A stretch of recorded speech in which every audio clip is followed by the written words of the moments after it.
ನಮಸ್ತೆ, ನಾನು ನಿಮ್ಮ ನಂದಿನಿ ಗೌಡ. ಈ ಹಿಂದೆ ನಾನು ಹರಿಹರಪುರ ಮಠದ 1ನೇ ಭಾಗ ಹಾಕಿದ್ದೆ. ಇವಾಗ 2ನೇ ಭಾಗ ವಿಡಿಯೋ ಮಾಡಿ ಹಾಕ್ತಾಯಿದ್ದೀನಿ. ಲೆಂತಿ ವಿಡಿಯೋ ಬೇಡ ಅಂತ 2 ವಿಡಿಯೋ ಮಾಡಿ ಹಾಕ್ತಾಯಿದ್ದೀನಿ. ಹಾಗೆ ನಾವು ಅಲ್ಲೆಲ್ಲ ಮುಗಿಸ್ಕೊಂಡು ನೋಡಿ ಒಂದೆರಡು ಫೋಟೋ ತೆಕ್ಕೊಂಡು ಹಾಗೆ ತುಂಗಾ ನದಿನ ಹಾಗೆ ನೋಡ್ತಾ ತುಂಬಾ ಖುಷಿಯಾಯಿತು. ಹಾಗೆ ಅಲ್ಲಿ ಮೇಲ್ಗಡೆ ನೋಡಿ ಇದು ತುಂಬಾ ಚೆನ್ನಾಗಿದೆ. ಕೃಷ್ಣ ಥರ ಇದೆ, ರಾಧೆ ಥರ ಇದೆ, ಹಸು ಇದೆ. ಎಷ್ಟು ಚೆನ್ನಾಗಿದೆ ಈ ವಿಗ್ರಹ. ಏನೋ ಮನಸ್ಸಲ್ಲಿ ಅಂದ್ಕೊಂಡು ಅದರೊಳಗಡೆ ಹೋದರೆ ನೆರವೇರುತ್ತೆ ಅಂತ ಅಲ್ಲಿ ಬೋರ್ಡ್ ಹಾಕಿದ್ರು. ಅದನ್ನು ನೋಡಿಕೊಂಡು ನಾವು ಅಲ್ಲಿ ಹೋಗಿ ಸುತ್ತಾಡಿಕೊಂಡು ಬಂದ್ವಿ. ನೋಡಿ ಎಷ್ಟು ಚೆನ್ನಾಗಿದೆ. ತುಂಬ ಮೆಟ್ಲುಗಳನ್ನು ಮೇಲ್ಗಡೆ ಹತ್ತಿ ಬರಬೇಕು. ಹತ್ತಿ ಬಿಟ್ಟು ಅಲ್ಲಿ ಮೇಲ್ಗಡೆ ಹತ್ಕೊಂಡು ನೋಡ್ತಾ ನಿಂತ್ಕೊಂಡ್ರೆ ಮಠ ಸಖತ್ತಾಗಿ ಕಾಣುತ್ತೆ. ನೋಡಿ ಇಲ್ಲಿ ಒಂದು ಬೋರ್ಡ್ ಸಹ ಹಾಕಿದ್ದಾರೆ. ನೀವು ಬಂದಾಗ ಆ ಬೋರ್ಡನ್ನು ಓದ್ಕೊಳ್ಳಿ, ಅದು ಏನಂತ ನಿಮಗೆ ಗೊತ್ತಾಗುತ್ತೆ. ನಾನು ಅದನ್ನು ಓದ್ತಾ ಕೂತ್ರೆ ಮತ್ತೆ ಲೆಂತಿ ವಿಡಿಯೋ ಆಗುತ್ತೆ ಅಂತ ಹೇಳಿಬಿಟ್ಟು ಸ್ವಲ್ಪ ಶಾರ್ಟಾಗಿ ಮಾಡ್ಕೊಳ್ತಾ ಹೊರಟಿದ್ದೀನಿ.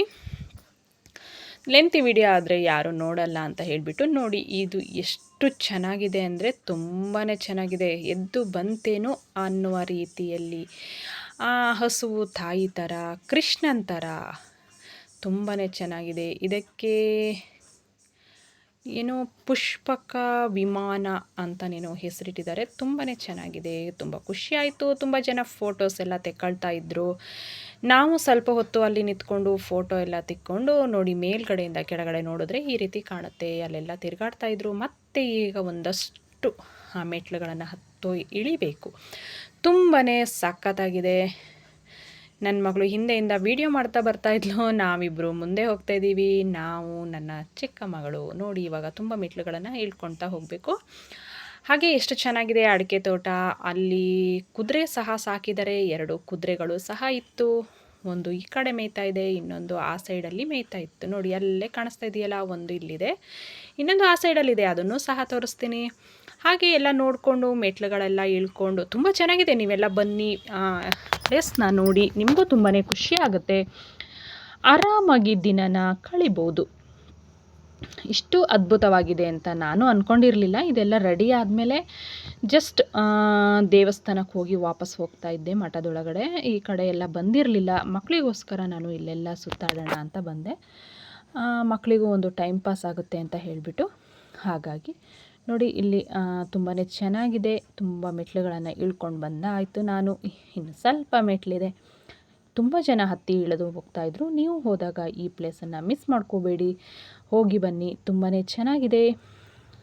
ಹರಿಹರಪುರ ಮಠ ಎಷ್ಟು ಇಂಪ್ರೂವ್ ಆಗಿದೆ ಅಂದರೆ ನನಗೆ ಆಶ್ಚರ್ಯ ಆಗುತ್ತೆ. ತುಂಬಾ ಚೆನ್ನಾಗಿದೆ. ಹಾಗೆ ನೋಡಿ ಇಲ್ಲಿ ಒಂದು ನಾಗದೇವತೆಯ ಥರ ಇದೆ. ಅದರದ್ದು ಹತ್ತಿರದಿಂದ ವಿಡಿಯೋ ತೆಗೆದು ತೋರಿಸ್ತೀವಿ ಹೇಗಿದೆ ಅಂತ ನೋಡಿ. ತುಂಬಾ ಚೆನ್ನಾಗಿದೆ. ಖುಷಿಯಾಗುತ್ತೆ ನೋಡಿ.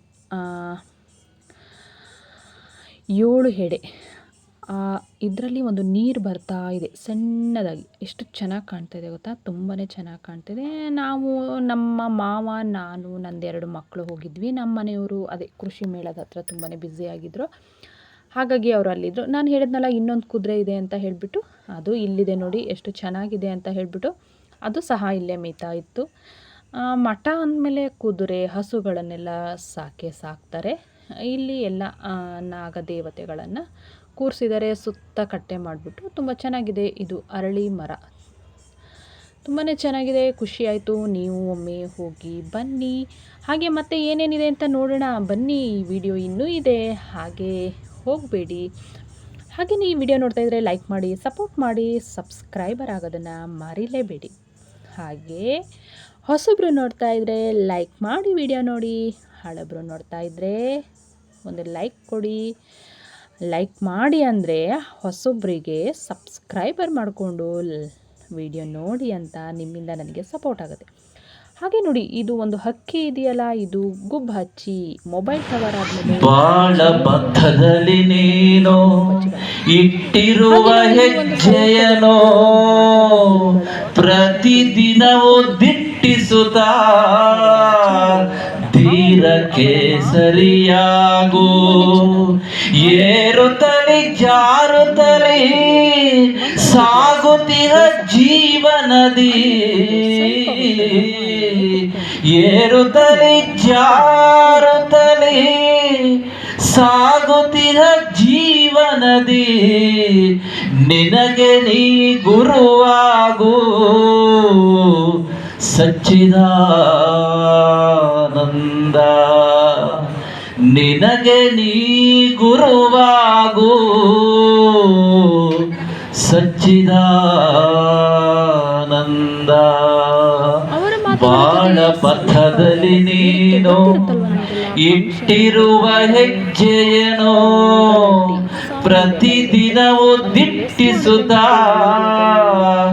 ತೀರಕ್ಕೆ ಸರಿಯಾಗು. ಹಾಕೋ ಮಾಡಬೇಕು. ಎಷ್ಟು ಉತ್ತಮವಾಗುತ್ತೆ ಗೊತ್ತಾ? 1 ವರ್ಷ ಮಾಡಿ ಸಾಕು. ನೀವು ಎಂತ ಮಾಡೋದು ಬೇಡ. ಮೊದಲಕ್ಕಿಂತ ಮೊದಲು 5 ನಿಮಿಷ ಆತ್ಮಾವಲೋಕನ ಮಾಡತಕ್ಕಂತಹ ಪರಿಪಾಠವನ್ನ ಪ್ರಯತ್ನ ಪೂರ್ವಕವಾಗಿ ಬೆಳೆಸಿಕೊಳ್ಳಿ. ಎಲ್ಲ ನಂತರ ಮೈನಸ್ ಇರ್ಲಿ ಪ್ಲಸ್ ಇರ್ಲಿ. ನಾವು ಸಿಂಹದ ಮರಿಗಳಂತೆ ಬದುಕಬೇಕು. ನಾವು ರಾಷ್ಟ್ರೀಯತೆಯನ್ನ, ಸಮಾನತ್ವವನ್ನ, ಆ ಒಂದು ಸಹೋದರ ಪ್ರೇಮವನ್ನ ಬೆಳೆಸಿಕೊಂಡು ಸಿಂಹದ ಮರಿಗಳಾಗಿ ಬದುಕಬೇಕು. ಈ ಮಾನಸಿಕ ಗುಲಾಮಿಗಿರಿತನ ಖಂಡಿತ ಒಳ್ಳೆಯದಲ್ಲ. ಪ್ರತಿಯೊಬ್ಬರು ಸಿಂಹದ ಮರಿಗಳಾಗಬೇಕು. ಸಿಂಹದ ಮರಿಗಳಾಗಿ ಬದುಕಬೇಕು ಅಂತಾದ್ರೆ ನಾವು ಕೂಡ ಏನಾದ್ರು ಮಾಡಬೇಕು, ಆ ಸಿಂಹದ ರೀತಿಯಲ್ಲಿ ಆತ್ಮಾವಲೋಕನ ಮಾಡಿಕೊಳ್ತಾ ಬದುಕಿನಲ್ಲಿ ವಿರೋಧಾರ್ಥವಾಗಿರ್ತಕ್ಕಂತಹ ಗುಣಗಳನ್ನ ಬೆಳೆಸಿಕೊಂಡು ಉನ್ನತವಾದ ಆದರ್ಶಗಳು, ಶ್ರೇಷ್ಠವಾದ ಮೌಲ್ಯಗಳು ಇರತಕ್ಕಂತಹ ಗುಣಗಳನ್ನ ಬೆಳೆಸಿಕೊಂಡು ನಾವು ಪರಿಪೂರ್ಣ ವ್ಯಕ್ತಿಗಳಾಗಿ ಸಮಾಜದಲ್ಲಿ ಬದುಕಬೇಕು. ಆದ್ದರಿಂದ ಆತ್ಮಾವಲೋಕನವೇ ಯಶಸ್ಸಿಗೆ ಮೂಲ ಸಾಧನ ಆಗಿದೆ. ಆದ್ದರಿಂದ ಈ ಮಾನಸಿಕ ಗುಲಾಮಗಿರಿತನವನ್ನ ಕಿತ್ತೊಗೆದು ಸಿಂಹದ ಮರಿಗಳಾಗಿ ನಮ್ಮ ಸಂಸ್ಕೃತಿಯ ಸಂರಕ್ಷಣೆ ಮತ್ತು ಸಂಘಟನೆಗಾಗಿ ನಾವೆಲ್ಲರೂ ಕೂಡ ಕಟಿಬದ್ಧರಾಗಿ, ಕಂಕಣಬದ್ಧರಾಗಿ ಕೆಲಸ ಮಾಡಲಿಕ್ಕೆ, ಸೇವೆ ಮಾಡಲಿಕ್ಕೆ ನಾವು ತಯಾರಾಗಬೇಕು. ಆದ್ದರಿಂದ ಬದುಕಿನಲ್ಲಿ ಯಶಸ್ಸಿಗೆ ಮೂಲವಾದದ್ದು ಆತ್ಮಾವಲೋಕನ ಎನ್ನುವ ಅಂಶವನ್ನ ಮತ್ತೆ ಮತ್ತೆ ನಾವು ಒತ್ತಿ ಹೇಳ್ತಾ ಇದ್ದೇವೆ. ಹೇಗೆಂತ ಕೇಳಿದ್ರೆ, ಏರುತ್ತಲೇ ಜಾರುತ್ತಲೇ ಸಾಗುತ್ತಿರ ಜೀವನದಿ ನಿನಗೆ ನೀ ಗುರುವಾಗು ಸಚ್ಚಿದಾನಂದ. ಯಾವಾಗ ನಿಮ್ಮನ್ನ ನೀವು ಅಬ್ಸರ್ವ್ ಮಾಡ್ಕೊಳ್ಳಿಕ್ಕೆ ಶುರು ಮಾಡ್ತೀರೋ ನಿಮಗೆ ನೀವೇ ಗುರುಗಳಾಗ್ತೀರಿ. ಇದು ನಿಜವಾದ ಗುರುತ್ವದ ಲಕ್ಷಣ. ನಿಮಗೆ ನೀವು ಗುರು ಆಗೋದು ಅಹಂಕಾರದ ಹೇಳ್ತಕ್ಕಂಥ ವಿಚಾರ ಅಲ್ಲ. ಎಷ್ಟೋ ವಿಚಾರಗಳಿಗೆ ನಿಮಗೆ ನೀವೇ ಗುರು. ನಿಮಗೆ ಗೊತ್ತು ನಿಮ್ಮ ಒಳ ಹುಳುಕು, ನಿಮಗೆ ಗೊತ್ತು ನಿಮ್ಮ ದೌರ್ಬಲ್ಯಗಳು, ನಿಮಗೆ ಗೊತ್ತು ನಿಮ್ಮ ಬಲಹೀನ ಅಂಶಗಳು, ನಿಮಗೆ ಗೊತ್ತು ನಿಮ್ಮನ್ನ ಮೇಲೆತ್ತಕ್ಕಂತಹ ಪ್ಲಸ್ ಪಾಯಿಂಟ್ಗಳು. ಆದ್ದರಿಂದ ನಿಮಗೆ ಯಾವಾಗ ನೀವು ಗುರು ಆದ್ರೂ ಜೀವನದಲ್ಲಿ ಯಶಸ್ಸು ನಿಮಗೆ ಕಟ್ಟಿಟ್ಟ ಬುದ್ಧಿ. ಅದಕ್ಕೆ ನಾವು ಹೇಳ್ತಾ ಇದ್ದೇವೆ, ಏರುತ್ತಲೇ ಜಾರುತ್ತಲೇ ಸಾಗುತ್ತಿಹ ಜೀವನದಿ ನಿನಗೆ ನೀ ಗುರುವಾಗು. ಏರ್ತಾ ಇವತ್ತು ಏರ್ತಾ ಇದ್ದೇವೆ, ನಾಳೆ ಜಾರುತ್ತೆ. This is a fact of our life. We want only pleasure, but we cannot avoid pain. ಅಲ್ವಾ? ಇವತ್ತು ಏರ್ತಾ ಇದೆ, ಏರ್ಮುಖವಾಗಿದೆ ಜೀವನ. ಏರಿದ ಮೇಲೆ ಜಾರಲೇಬೇಕು.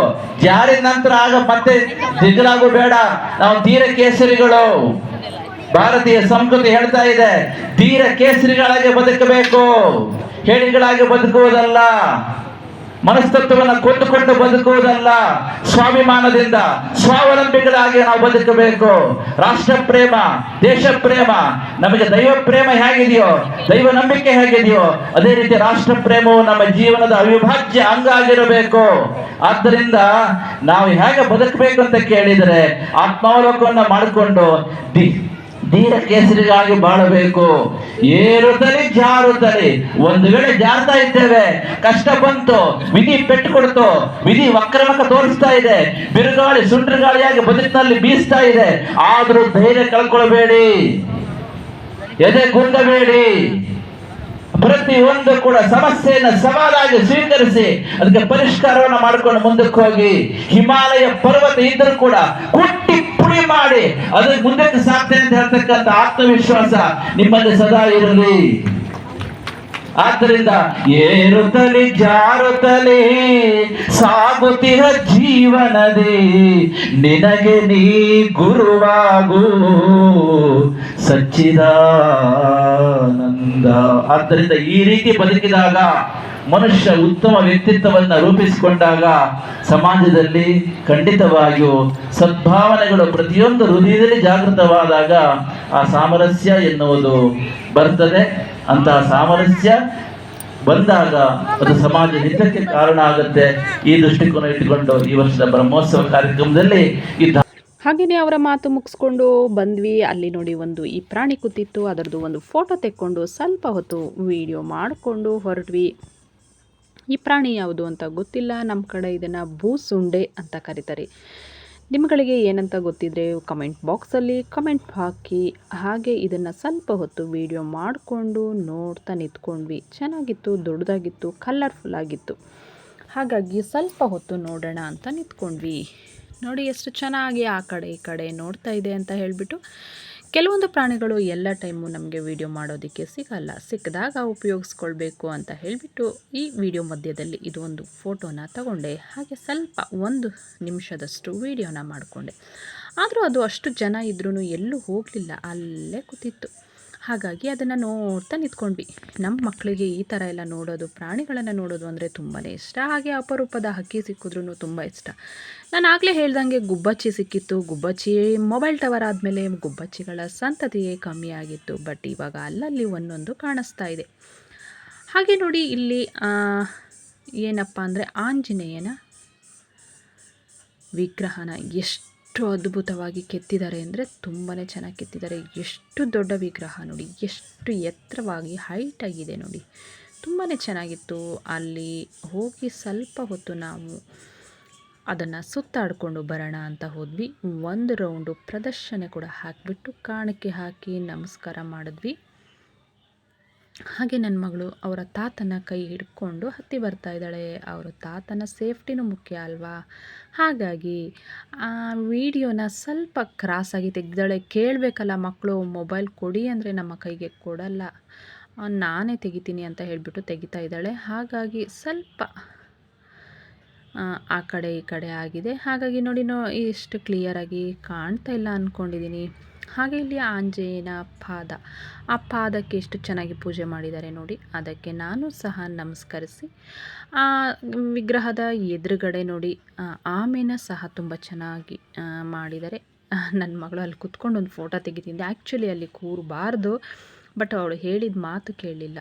ನೋಡಿ ಎಷ್ಟು ಚೆನ್ನಾಗಿದೆ. ಇದಕ್ಕೆ ಇವತ್ತು ಕುಂಭಾಭಿಷೇಕ ಇತ್ತಲ್ವ, ಹಾಗಾಗಿ ವಿಗ್ರಹ ಅಂತೂ ತುಂಬಾ ಸಖತ್ತಾಗಿದೆ. ತುಂಬ ಹೈಟ್ ಆಗಿದೆ, ತುಂಬ ಚೆನ್ನಾಗಿದೆ, ತುಂಬ ದೊಡ್ಡದಾಗಿದೆ. ನೀವು ಬಂದು ಹರಿಹರಪುರ ಮಠಕ್ಕೆ ಬಂದ ತಕ್ಷಣ ಕಾಣುವುದೇ ಆ ವಿಗ್ರಹ. ತುಂಬ ಜನ ಸೇರಿತ್ತಲ್ವ, ಹಾಗಾಗಿ ಸ್ವಲ್ಪ ಹೊತ್ತು ನಾನು ವಿಡಿಯೋ ಮಾಡಿಕೊಂಡೆ. ನನ್ನ 2 ಮಕ್ಕಳದ್ದು ಒಂದು ಫೋಟೋ ತೆಕ್ಕೊಂಡು ನಾನು ಅಲ್ಲಿಂದ ಹೊರಟೆ. ಇದು ಏನಪ್ಪ ಅಂತ ಹೇಳಿದ್ರೆ ಕಬ್ಬಿನ ಹಾಲು, ಗಾಣದಿಂದ ಮಾಡಿದಂತಹ ಕಬ್ಬಿನ ಹಾಲು. ಯಾರು ಬೇಕಾದರೂ ಕುಡಿಬೋದಿತ್ತು.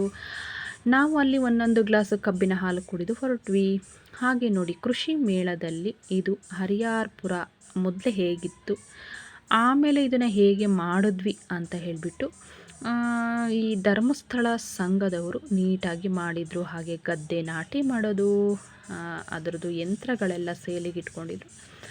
ಹಾಗಾಗಿ ಅದನ್ನೆಲ್ಲ ಹಾಕಿದರು. ಇದು ಹರಿಹರಪುರ ಮಠ. ಹಾಗೆ ತುಂಬ ಚೆನ್ನಾಗಿ ಚಿತ್ರಕಲೆಯ ಮುಖಾಂತರ ನಮಗೆ ತೋರಿಸಿದ್ರು.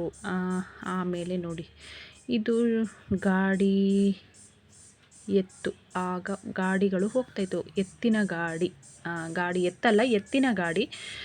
ಹಿಂದೆ ಎಲ್ಲ ಇದು ತುಂಬಾ ಇತ್ತು, ಅಪರೂಪವಾಗಿ ಕಾಣ್ತು. ಹಾಗಾಗಿ ನಾನು ಇದರದ್ದು ಒಂದು ವಿಡಿಯೋ ತೆಕ್ಕೊಂಡೆ. ಹಾಗೆ ನೆಕ್ಸ್ಟ್ ನಾನು ಕೃಷಿ ಮೇಳದ ಕಡೆ ಹೋದೆ. ಅದಕ್ಕೋಸ್ಕರ ವಿಡಿಯೋನ ಅಲ್ಲಿಗೆ ಸ್ಟಾಪ್ ಮಾಡಿ ಕೃಷಿ ಮೇಳ ನೋಡೋಣ ಅಂತ ಹೊರಟೆ.